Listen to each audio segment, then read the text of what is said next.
여보세요, 119죠? 배가 너무 고파요. 119 상황실에 전화를 걸어 배가 너무 고프다며 어린아이처럼 울먹이는 한 노인. 그저 외로운 노인의 실없는 장난이라 치부하며 외면하려 했지만 그의 낡은 상자 속에서 발견된 영웅의 훈장이 결국 판도라의 상자를 열게 될 줄은 짐작이나 했을까요? 수많은 사람의 생명을 구했던 영웅이 왜 사흘간 물로 배를 채우며 처참한 굶주림 속에 버려져야 했는지, 그 속에 숨겨진 소름 끼치는 진실은 과연 무엇이었을까요? 곧 시작될 이야기에 온전히 집중하실 수 있도록 구독과 좋아요, 알림 설정은 미리 눌러주시면 감사하겠습니다. 단칸방의 공기는 얼음장처럼 차가웠습니다. 낡은 창문 틈새로 파고드는 칼바람은 마치 굶주린 짐승의 울음소리처럼 방 안을 휘감았습니다. 78세 노인 박만수는 며칠째 불도 들어오지 않는 방 한구석에서 낡은 이불에 몸등을 맡긴 채 가느다란 숨을 내뱉고 있었습니다. 그에게 남은 것은 오직 깊게 패인 주름과 텅 빈 속뿐이었습니다. 벌써 사흘째였습니다. 수돗물로 배를 채우는 것도 이제는 한계에 다다랐고 손발은 이미 감각이 사라진 지 오래였습니다. 만수는 기어가는 몸짓으로 구석에 놓인 낡은 플라스틱 쌀통을 열었습니다. 손끝에 닿는 것은 바닥을 긁는 거친 촉감뿐이었습니다.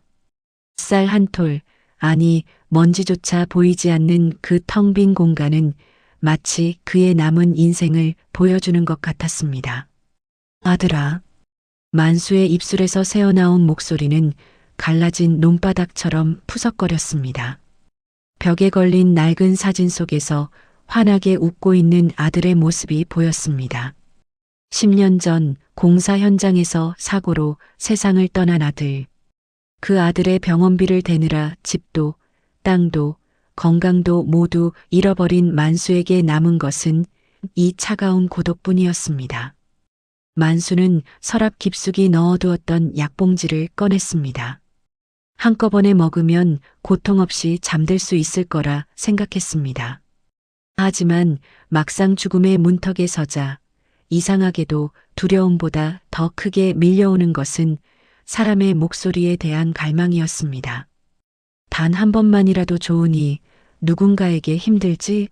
라는 말을 듣고 싶었습니다. 죽어가는 순간까지 아무도 자신을 기억하지 못할 것이라는 사실이 그를 더 비참하게 만들었습니다.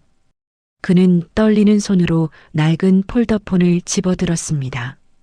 1번, 1번, 그리고 9번. 평생 누를 일이 없을 줄 알았던 그 번호를 눌렀습니다. 신호음이 들리는 그 몇 초의 시간이 만수에게는 수천 년처럼 길게 느껴졌습니다. 네, 119 상황실입니다. 어떤 도움이 필요하십니까? 수화기 너머에서 들려오는 젊은 여성의 사무적인 목소리. 그 목소리를 듣는 순간 만수의 눈에서 참아왔던 뜨거운 눈물이 왈칵 쏟아졌습니다. 저기요. 만수는 말을 잇지 못하고 꺽꺽대며 숨을 몰아쉬었습니다. 상황실 직원은 당황한 듯 다시 물었습니다. 어르신, 어디가 아프신가요? 주소를 말씀해 주셔야 합니다. 만수는 바들바들 떨리는 목소리로 겨우 한마디를 뱉었습니다. 배가 너무 고파요. 사흘을 굶었습니다. 제발. 그것은 구조 요청이라기보다 짐승의 마지막 포효와도 같은 처절한 신음이었습니다. 직원은 잠시 침묵했습니다. 장난 전화인지 치매 노인의 횡설수설인지 판단이 서지 않는 짧은 정적이 흘렀습니다. 하지만 수화기를 타고 들려오는 만수의 진한 비애는 거짓이라기엔 너무나 무거웠습니다. 만수는 주소를 말하고는 그대로 전화기를 떨어뜨렸습니다. 정신이 아득해지면서 차가운 장판 바닥이 마치 따뜻한 흙처럼 느껴졌습니다. 이제 끝이구나. 그는 눈을 감았습니다. 밤 공기를 찢는 사이렌 소리가 요란하게 울려 퍼졌습니다. 정우는 핸들을 꽉 쥔 채 좁은 골목길을 누볐습니다. 조수석에 앉은 상열은 태블릿 PC에 뜬 신고 내용을 다시 한번 읽더니 깊은 한숨을 내쉬었습니다. 야, 정훈아. 이거 진짜 실화냐? 배가 고파서 119를 불렀다고? 지금 응급 환자들이 줄을 서 있는데 이건 좀 너무한 거 아니야? 상열의 목소리에는 짜증과 피로가 잔뜩 섞여 있었습니다. 하루에도 수십 번씩 쏟아지는 허위 신고와 악성 민원에 이미 지칠 대로 지친 상태였습니다. 정우는 아무 말 없이 전방만을 주시했습니다. 상열의 말이 틀린 것은 아니었습니다. 구급대는 생사의 갈림길에 선 사람들을 위해 존재합니다. 단순한 배고픔은 복지관이나 구청이 해결해야 할 문제였죠. 하지만 정우는 아까 상황실에서 전달받은 신고자의 음성이 잊히지 않았습니다. 그것은 단순한 칭얼거림이 아니었습니다. 정말로 생명의 불꽃이 꺼져가는 사람만이 낼 수 있는 마지막 잿더미 같은 소리였습니다. 그래도 혹시 모르잖아요. 혼자 사시는 어르신 같은데 무슨 사정이 있겠죠. 정훈의 말에 상열은 코방귀를 꼈습니다. 사정 없는 사람 어디 있냐? 가보면 뻔해. 술 취해서 주정 부리거나 외로워서 말동무 찾는 거겠지. 내비게이션이 가리키는 곳은 차가 들어갈 수조차 없는 좁고 가파른 달동네 끝자락이었습니다. 정훈과 상열은 구급차에서 내려 무거운 구급 가방을 짊어지고 걷기 시작했습니다. 가로등조차 듬성듬성 꺼진 골목은 마치 거대한 미로 같았습니다.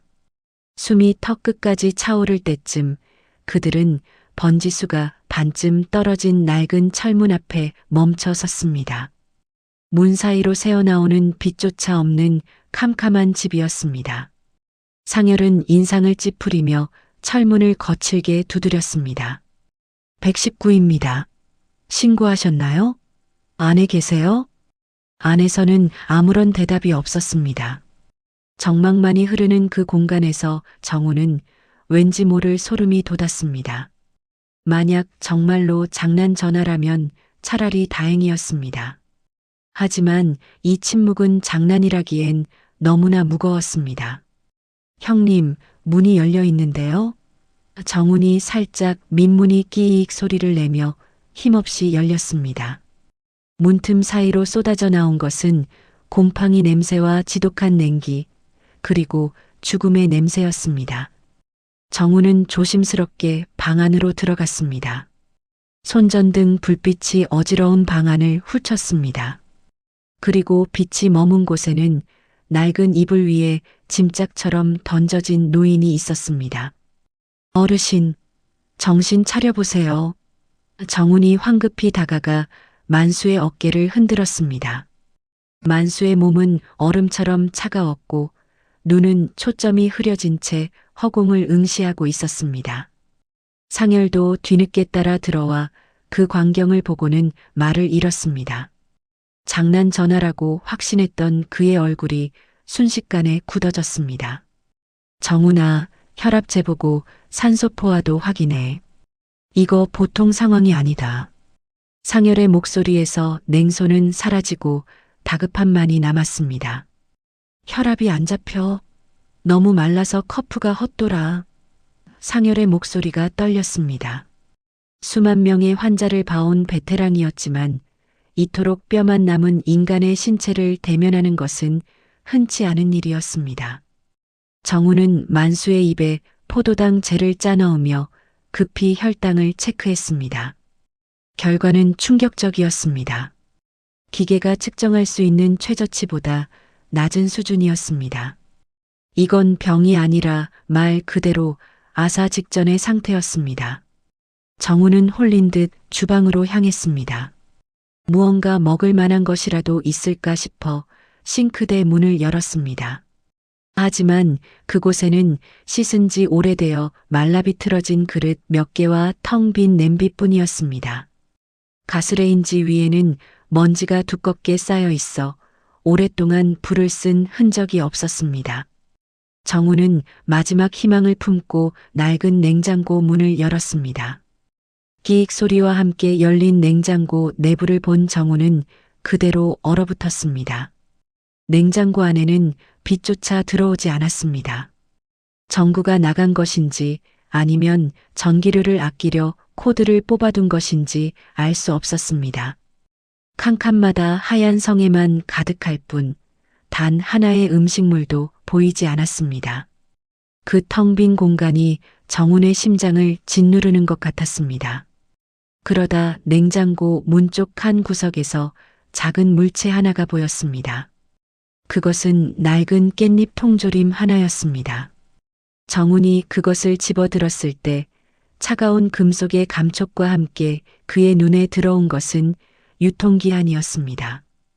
2023년까지 지금으로부터 3년도 더 지난 것이었습니다. 통조림 겉면에는 만수가 수없이 만진 듯한 지문 자국이 가득했습니다.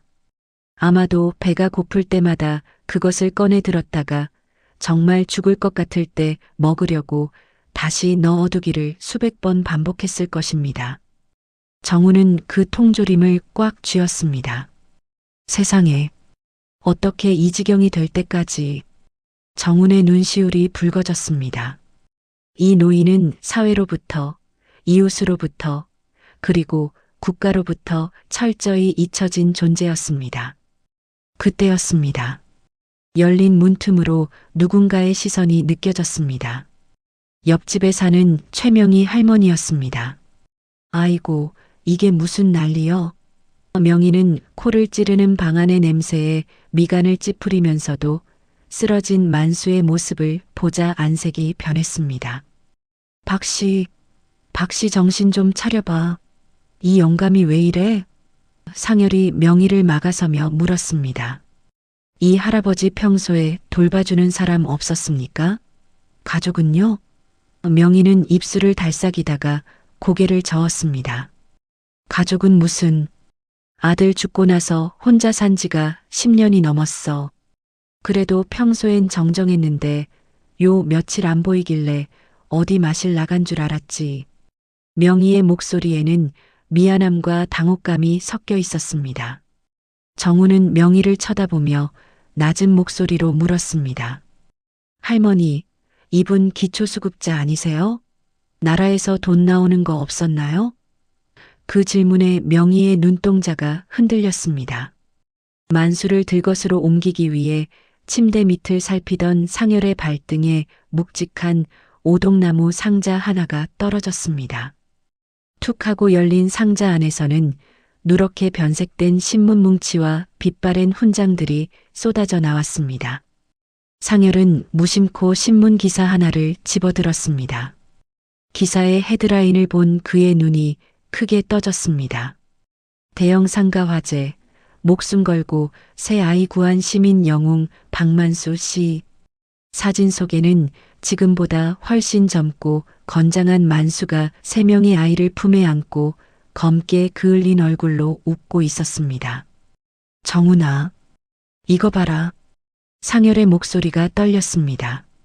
상자 안에는 대통령 표창장과 용감한 시민상이라는 글자가 새겨진 낡은 금메달이 들어 있었습니다. 평생 남의 뒤처리를 하던 상열에게 눈앞에 쓰러진 이 비참한 노인이 사실은 수많은 생명을 구한 영웅이었다는 사실은 머리를 망치로 얻어맞은 듯한 충격이었습니다. 이런 분이 어떻게 이런 곳에서 굶고 계셨던 거야?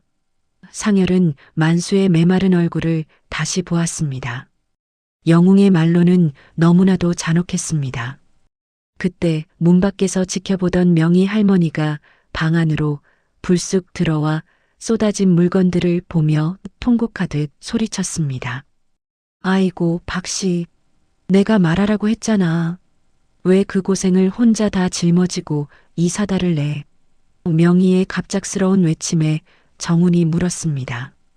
할머니, 아시는 게 있나요? 이분 연금이나 보상금은 다 어디 간 겁니까? 명희는 가슴을 쥐어뜯으며 폭로를 시작했습니다. 그 죽일 놈의 아들 동업자라는 놈 때문이야.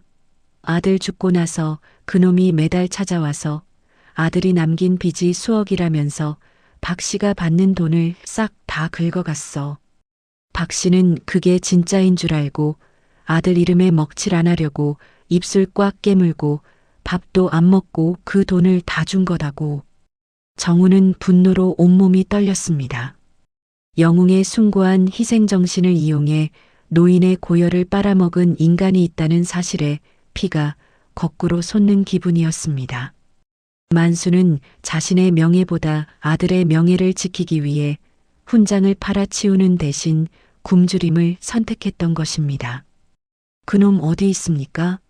그놈 이름이 뭐예요? 정운의 질문에 명희는 고개를 저었습니다. 이름은 몰라. 그냥 정씨라고 불렀는데 며칠 전에도 와서 쌀쌀 돈까지 다 뺏어가는 걸 내가 봤어. 정우는 들것에 실려 구급차로 옮겨지는 만수의 차가운 손을 꼭 잡았습니다.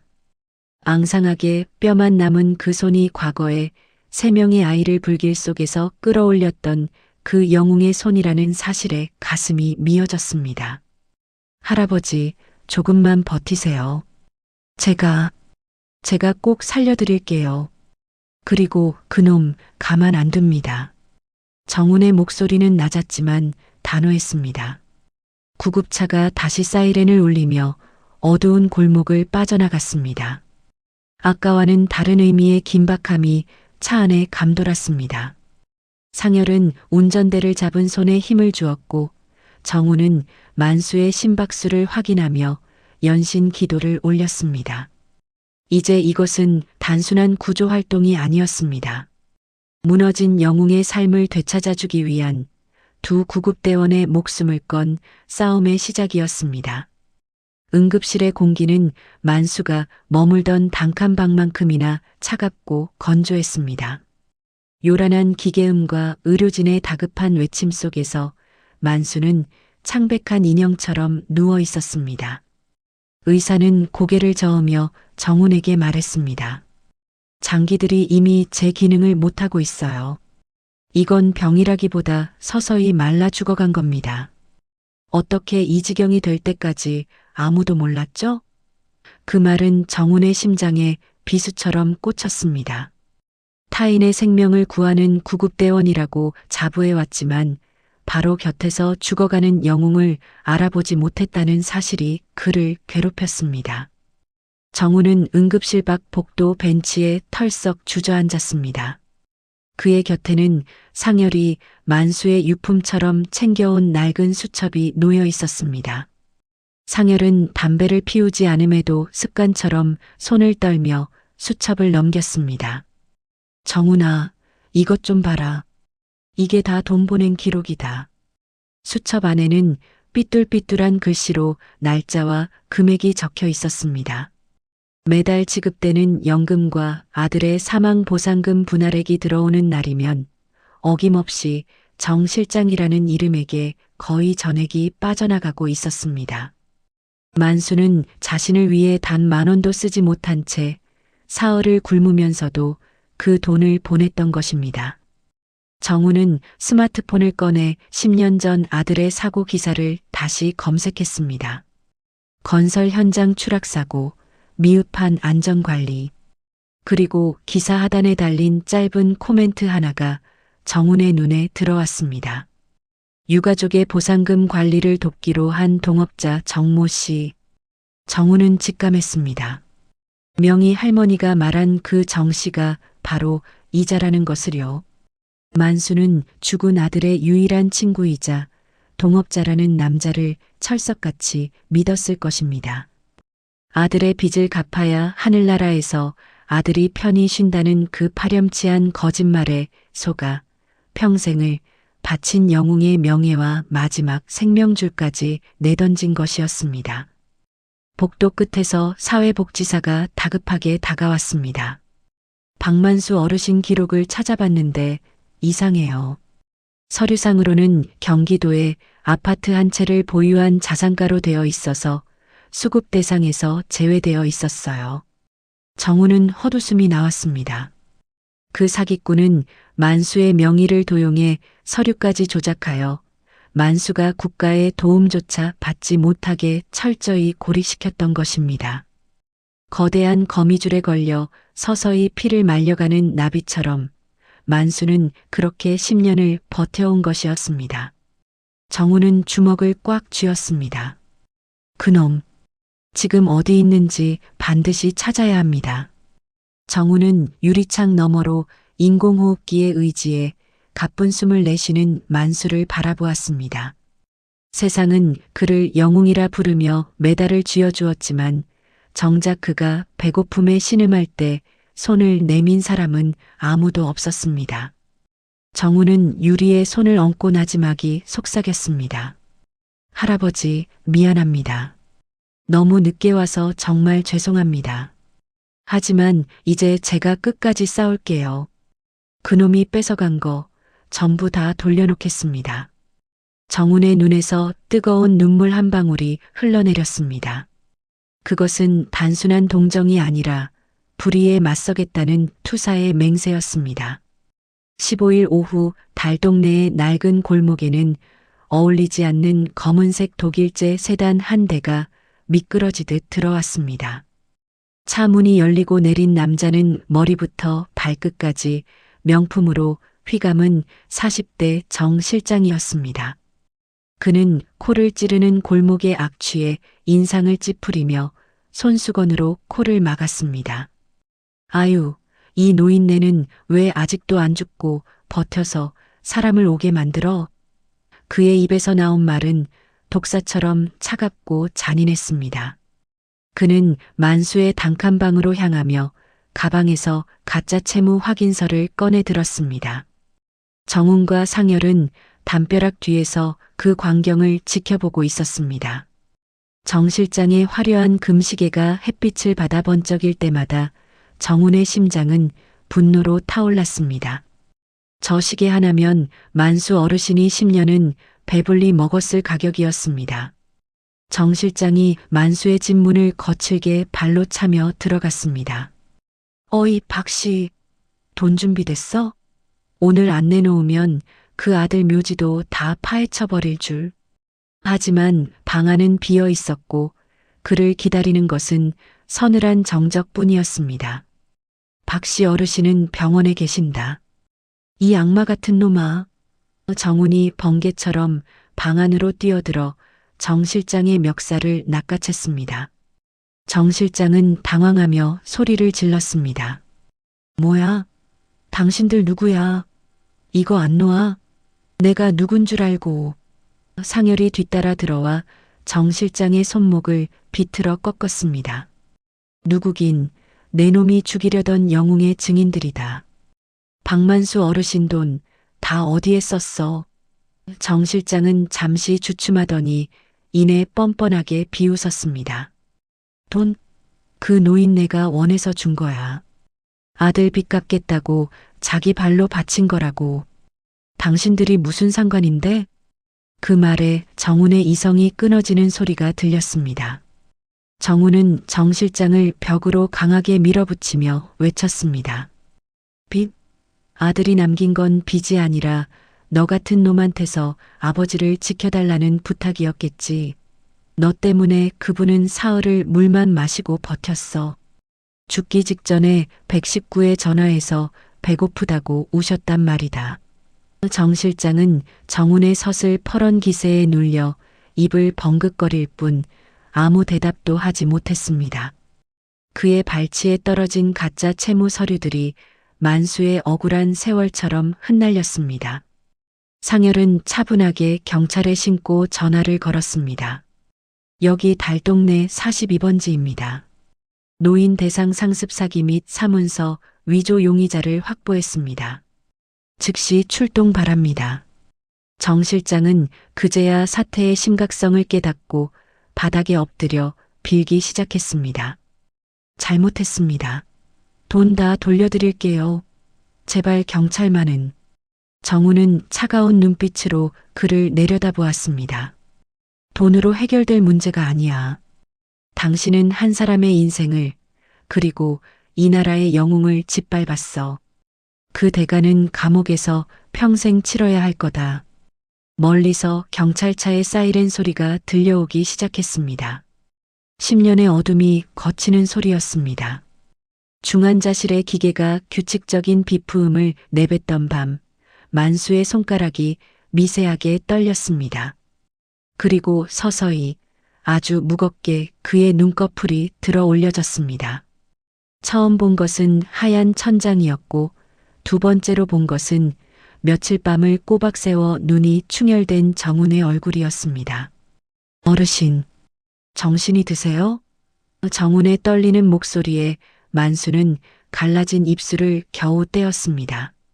나, 왜 아직 살아있는 게냐? 그의 첫마디는 삶에 대한 의지보다 죽지 못한 것에 대한 원망에 가까웠습니다.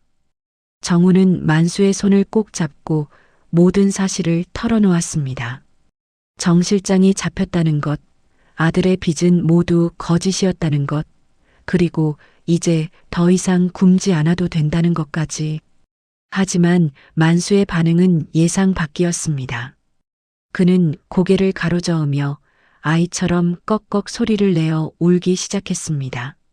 아니야. 그럴 리 없어. 정 실장이 나한테 얼마나 잘해줬는데. 내 아들 빚 갚아주느라 고생한다고 했는데.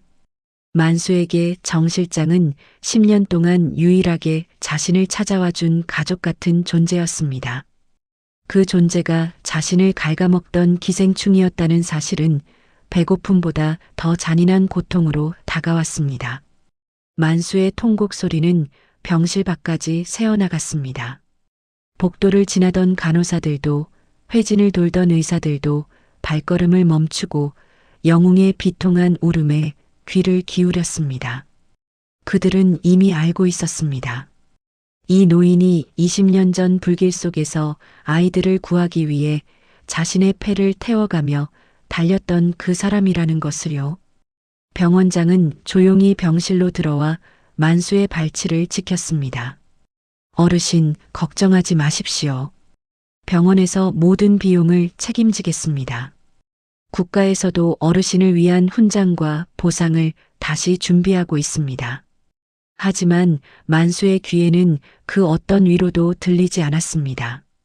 만수는 정훈을 바라보며 힘겹게 물었습니다. 자네는 왜 나한테 이렇게까지 하는 건가? 그냥 장난 전화한 미친 노인네라고 욕하고 가버리지. 왜?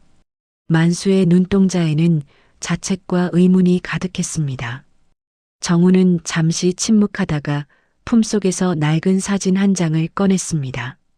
그것은 만수가 구했던 세 아이 중 한 명과 정훈이 함께 찍은 사진이었습니다.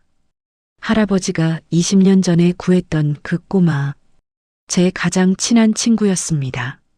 그 친구가 늘 말했어요. 자기 목숨은 어느 영웅분이 주신 선물이라고. 그래서 저도 구급대원이 된 겁니다. 그 말에 만수의 울음이 멈췄습니다. 자신이 잊고 살았던, 아니 사기꾼의 거짓말에 가려져 보이지 않았던 자신의 삶의 가치가 정훈의 입을 통해 증명되는 순간이었습니다. 만수는 떨리는 손으로 정훈의 얼굴을 어루만졌습니다. 네, 내가 살린 아이가 자네 같은 훌륭한 사람을 만들었단 말인가? 정훈은 고개를 끄덕이며 만수를 품에 꼭 안았습니다. 네, 할아버지. 할아버지는 절대 혼자가 아닙니다. 수많은 사람이 할아버지 덕분에 살아가고 있어요. 이제 제발 할아버지를 위해서 살아주세요. 두 남자의 눈물이 병원 침대 시트를 적셨습니다. 그것은 과거의 상처를 씻어내고 새로운 삶을 틔우는 담비였습니다. 며칠 후 정훈은 제복 대신 앞치마를 둘렀습니다. 병원 측의 배려로 작은 취사실을 빌린 그는 이른 아침부터 시장을 누볐습니다.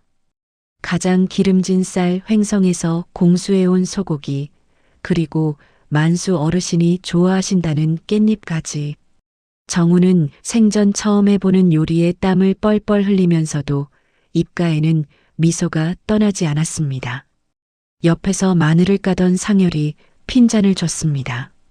야, 정훈아.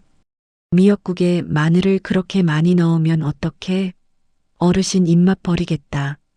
두 사람은 티격태격하면서도 영웅을 위한 세상에서 가장 귀한 만찬을 준비했습니다. 그 시각 상열의 동료 대원들은 만수의 낡은 단칸방을 찾았습니다. 곰팡이 핀 벽지를 뜯어내고 깨끗한 화이트 톤으로 새로 도배를 했습니다. 차가운 장판 대신 두툼하고 따뜻한 보일러 매트를 깔고 텅 비어 있던 냉장고를 각종 밑반찬과 과일로 가득 채웠습니다.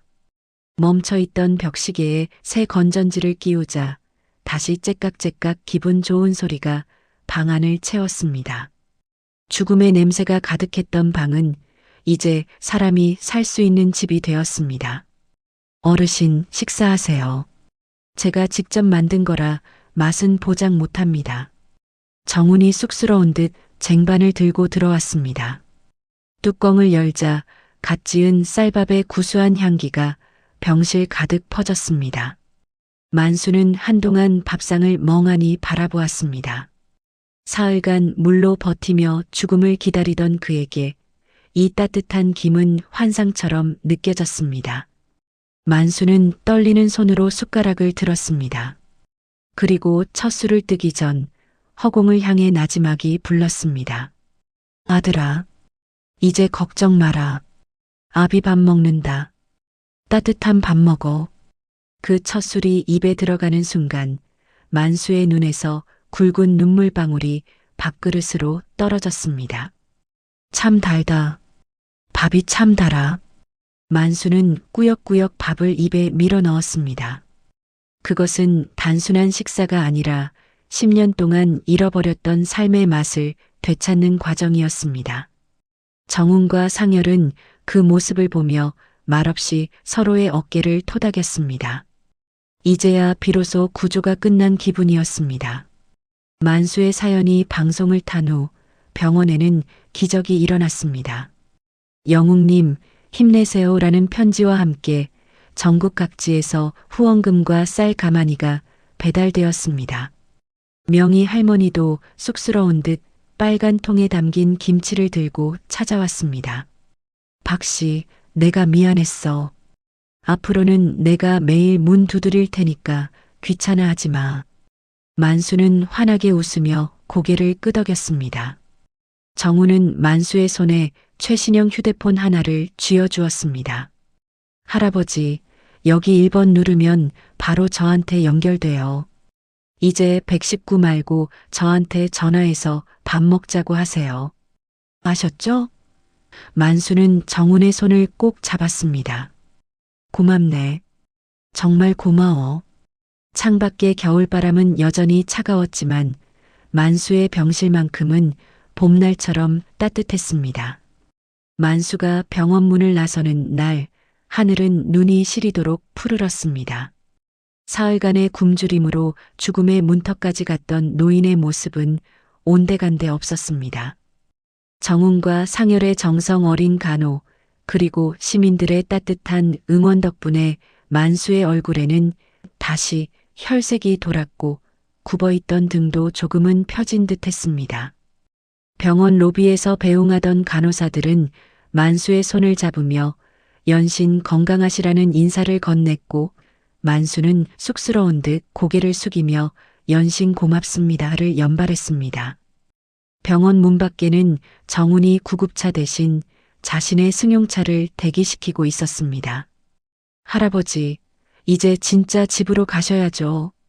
정훈의 활기찬 목소리에 만수의 가슴이 벅차올랐습니다.